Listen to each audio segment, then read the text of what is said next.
Tonight we report on a new fire that added smoke to Grant County over the weekend and how the Moses Lake Irrigation and Rehabilitation District hired a new manager. What's going on in sports, Bob? The Apple Sox wrapped up their three-game series with the Black Bears, and the Senior Babe Ruth World Series tournament gets underway in Ephrata on Thursday. Here's a glance at our Weather Center forecast. And it appears as though the heat wave is coming to an end. Temperatures are going to be much more bearable, but another little heat wave at the end of the period. All the details coming on up. I'm Alan Troop. Stay tuned for all of this and much more on iFiber One News. From the iFiber One HD studio here in the heart of the Columbia Basin, this is iFiber One News. Your #1 source for local news, sports headlines, and our very own Weather Center forecast covering the entire Columbia Basin. This is iFiber One News, and it starts now.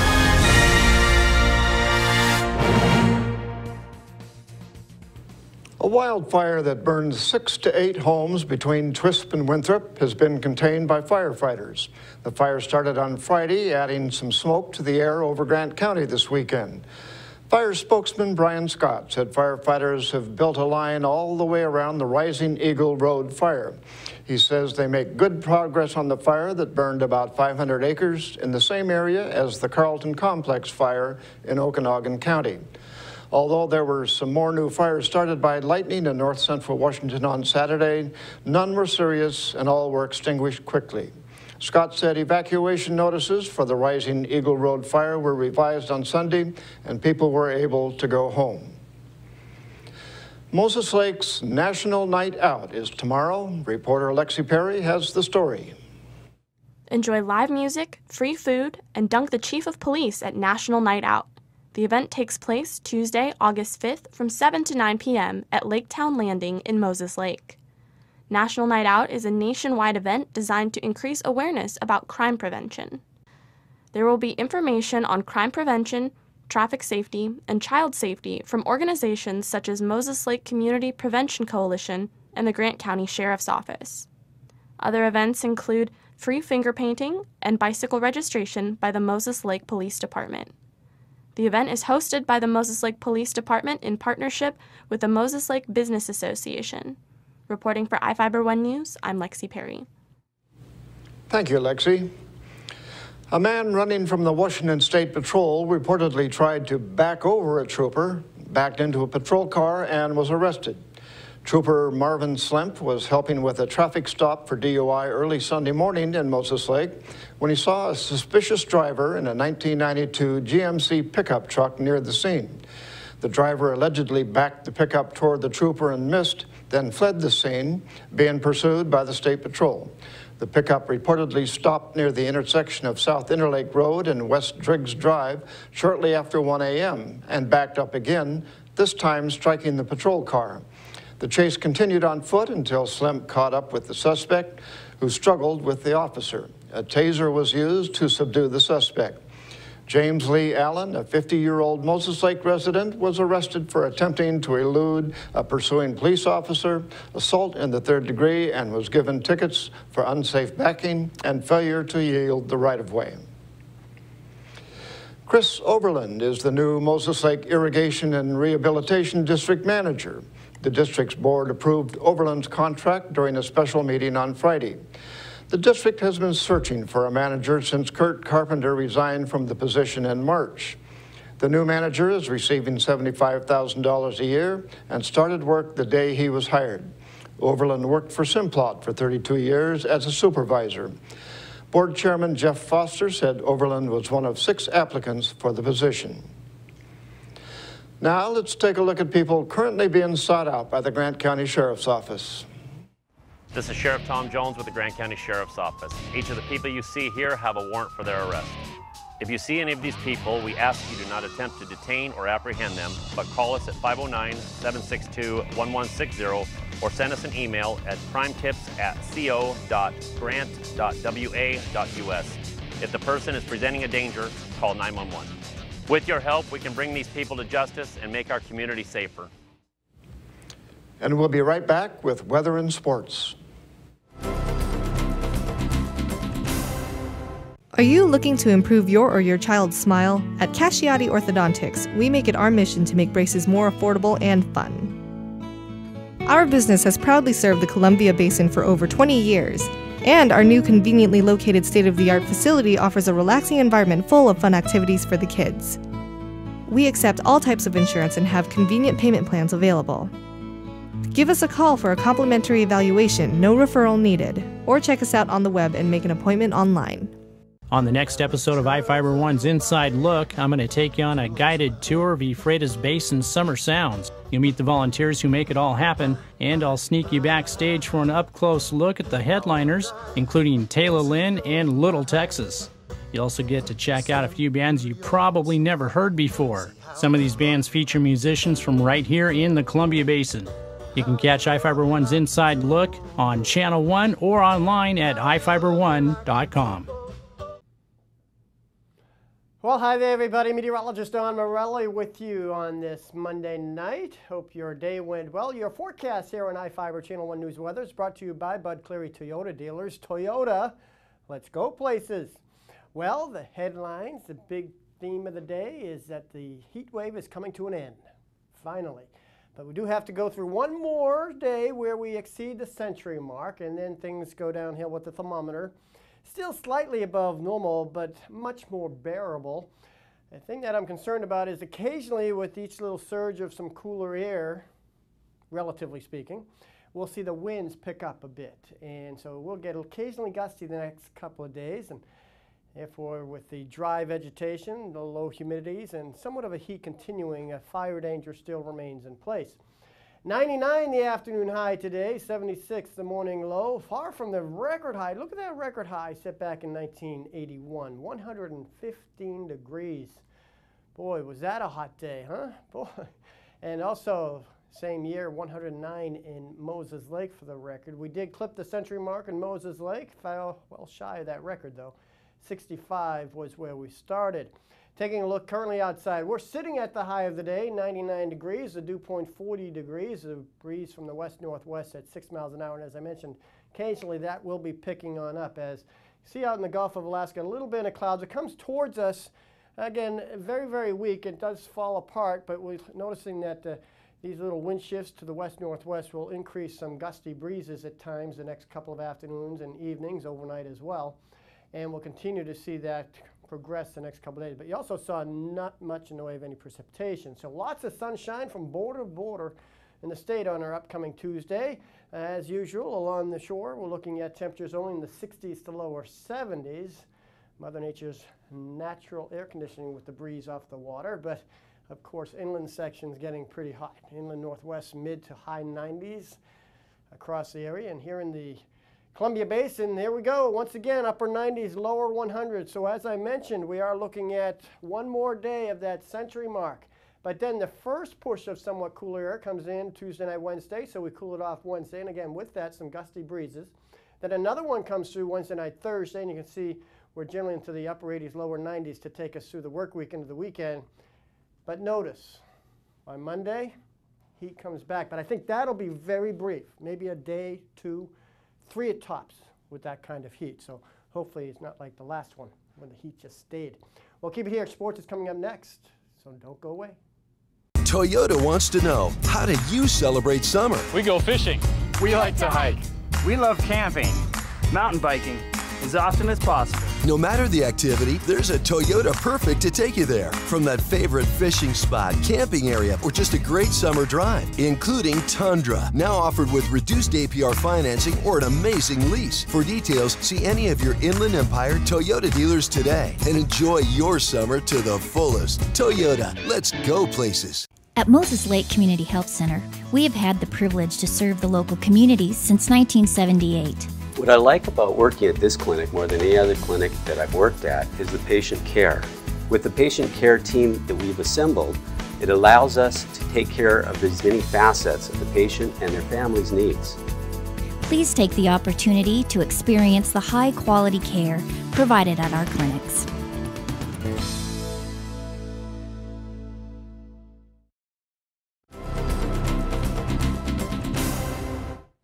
Welcome back. I'm Bob Kirkpatrick with today's sports. The Wenatchee Apple Sox blew past the Cowlitz Black Bears 9-4 at Paul Thomas Field Sunday. Cowlitz got on the board first. Wenatchee tied it 1-1 in the bottom of the first inning and then took the lead for good with a run in the home half of the second. The Apple Sox added 4 in the bottom of the fifth and 3 in the seventh to go up top 9-1. The Black Bears brought 3 across the dish in the top of the eighth to round out the scoring. Well, it was another exciting evening of action at the Quarter Mile Oval at Ephrata Raceway Park Saturday. Race fans were treated to a special night of competition between the Wenatchee Valley Super Oval Thunder Cars and the Jerry's Auto Supply Street Stocks. Brad Morrison made it a clean sweep in the shootout, taking the A Trophy Dash, the Heat Race, and main event. In the wingless sprint cars, it was Joe Smith taking the A Trophy Dash, Adam Smith crossing the line first in the A Heat Race, and Whitney Nolan taking the checkered flag in the main event. Sid White took all 3 events in the Schaefer Oil Mini Stocks competition, and Ethan Smith swept the V6 Supercar Trophy, Heat, and main events. For a complete list of results, visit our website at www.ifiber1.com. The Senior Babe Ruth World Series gets underway Thursday evening at Johnson O'Brien Stadium at Ephrata High School.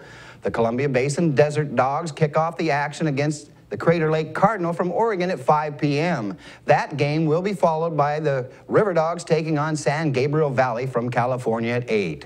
iFiber Communications has partnered with Northland Cable to bring you the games live on iFiber's Channel 1 if you are a subscriber, and Northland's Channel 3. A complete schedule of games will be posted at ifiber1.com. Well, that's it for sports. We'll be right back after this. Searching for that perfect place to settle down? Whether you're looking for an elegant single-story, spacious two-story, or a custom home on acreage, Aho Construction can aid your decision with a streamlined production process that saves time, money, and natural resources. Compare us to other builders and see for yourself what advantages you can get by choosing an Aho home. Our philosophy is that we do things right the first time around. Start planning your dream house today with Aho Construction. Call 509-766-1366. Just when I thought the blizzard couldn't get any better, DQ put the blizzard inside a waffle cone. This is mind-blowing. So when DQ asked me how I would tell the world, I said...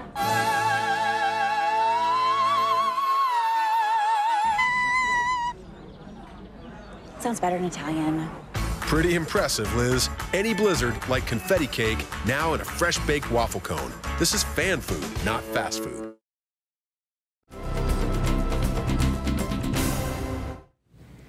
Our spotlight story tonight is about the Five Sons Bluegrass Festival. Reporter Lexi Perry has the details of this year's festivities. The annual Five Sons Bluegrass Festival was held at McCosh Park in Moses Lake over the weekend. The catchy music got people slapping their knees, tapping their feet, and even dancing up in front of the stage. Top String was the first performance Saturday evening, followed by Farm Strong. Top String's Zach Top found his way into music at a very young age and has been passionate about it ever since. Zach isn't the only one in the family who is passionate about music. His brother and sister are also part of the band. Well, I always wanted to play the guitar since I could talk, and I wanted to be like George Strait, so I got a guitar when I was 2, but so I just messed around with that, but I didn't start taking lessons until I was 5, and then, so like I love country music and stuff, but then the teacher we found was really into bluegrass, so she got us into bluegrass, and we love that now, so. My sister started playing with me as well, and so that kind of started into a family band, and then we picked up the other two, Katie and Luke Dewhurst, a few years ago, so we've been playing with that configuration for a little bit. Top String has become a repeat performance at the festival. The band has played at the Five Sons Bluegrass Festival for the last 3 years. Another string band, Farm Strong, made their first appearance at the festival this year. The original two were Jim Faddis and Cord Armstrong. They started singing as a duet, and then they wanted to add maybe another person, and they found Rick Mead at a jam, and they started playing together, and then they said, well, let's get a bass player. So they called me, and we practiced for about 3 or 4 months and cut our first CD, and now we're out playing, And this fall, after all the festival stuff is over, we're going to cut our next CD. John plays bass for the band, but he actually got his start on a different instrument.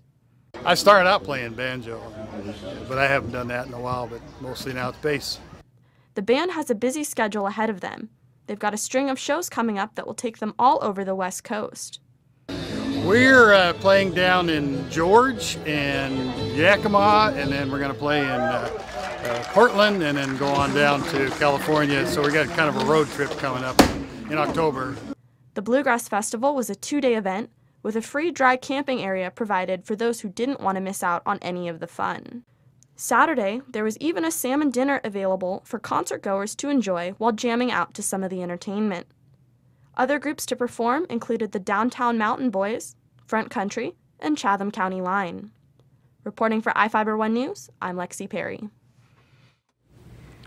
We'll be right back after this. Bud Clary Ford Honda is proud to be an automotive leader in our area. Since opening our doors over 54 years ago, we have kept a firm commitment to our customers. We offer a wide selection of vehicles and hope to make the car buying experience as quick and hassle-free as possible. You can trust that we will get you into the car or truck of your dreams. Bud Cleary has an experienced and reliable service and parts department that is open extra hours to help fit our customers' hectic schedules. Come for a test drive today at 1200 South Pioneer Way. We are a proud supporter of Columbia Basin Athletics. We believe in home and all the magical things that come with it. We believe in living rooms with forts made from sofa cushions and blankets. We believe in the man cave, the woman cave, and finally, we believe that our calling in life is to find the home that's perfect for you. Coldwell Banker, fulfilling dreams for over 100 years.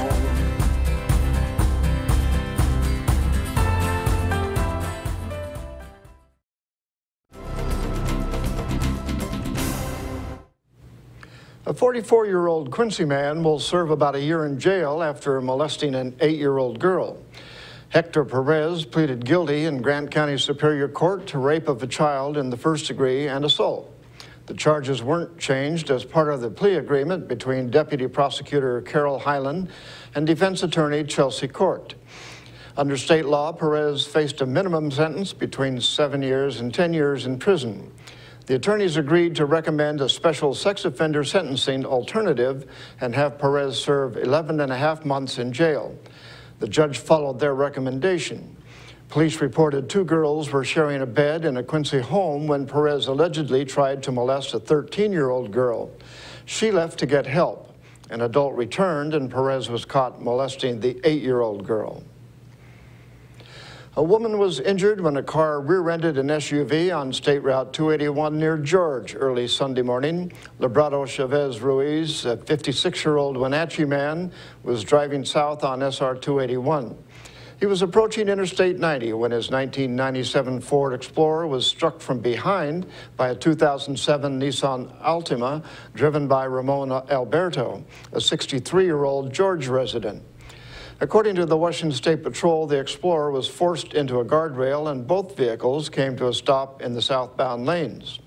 Sylvia Alberto, a 51-year-old George resident, was a passenger in the Nissan and was injured in the collision. She was taken to Quincy Valley Medical Center. The State Patrol reported the cause of the collision was driver impairment, and Ramon Alberto was cited for DUI. In Northwest news, the Snag Canyon fire near Ellensburg has burned at least 3,600 acres of land and destroyed at least 8 homes since it started on Saturday. Fire officials say a lightning strike may be to blame. The fire is burning 12 miles northeast of Ellensburg and has destroyed between 8 to 12 homes, according to the Kittitas County Sheriff's Office. There are approximately 179 homes in the level 2 and 3 evacuation areas. The fire is still estimated at 1,830 acres. Approximately 200 firefighters are on scene with additional resources on order. The Red Cross staff has opened an emergency shelter at the Mercer Creek Church. The fairgrounds is open as an emergency shelter for livestock and animals. The fire is still 0% contained. A public meeting is planned for Tuesday, August 5th at 7 p.m. at Central Washington University's Student Union Recreation Center Theater. Representatives from the Kittitas County Emergency Operations Center and the Washington Incident Management Team No. 1 will be present to give a fire update and answer questions. The LA County Sheriff's Department Search and Rescue Team had a whale of a time rescuing a fossil on a hillside in Rancho Palos Verdes Friday. It wasn't their typical rescue. They were about 14 million years late. Gary Johnson discovered the baleen whale fossil back in 1978. His family owned one of the homes on the top of the hill. It was embedded in a 1,000-pound rock. At the time, he contacted the museum, but it didn't have the resources to extract the rock. Johnson renewed his interest in the fossil earlier this year when another rare whale fossil was found in the area. This time, the Natural History Museum of Los Angeles teamed up with the LA County Sheriff's Department's search and rescue team to retrieve it. It took a team of 10 rescuers 4 hours to do the job. The museum plans to use the fossil for research. It's believed only about 20 such fossils have ever been found. And that's going to do it for us here at iFiber One News. We want to thank you for watching, and we'll see you again tomorrow.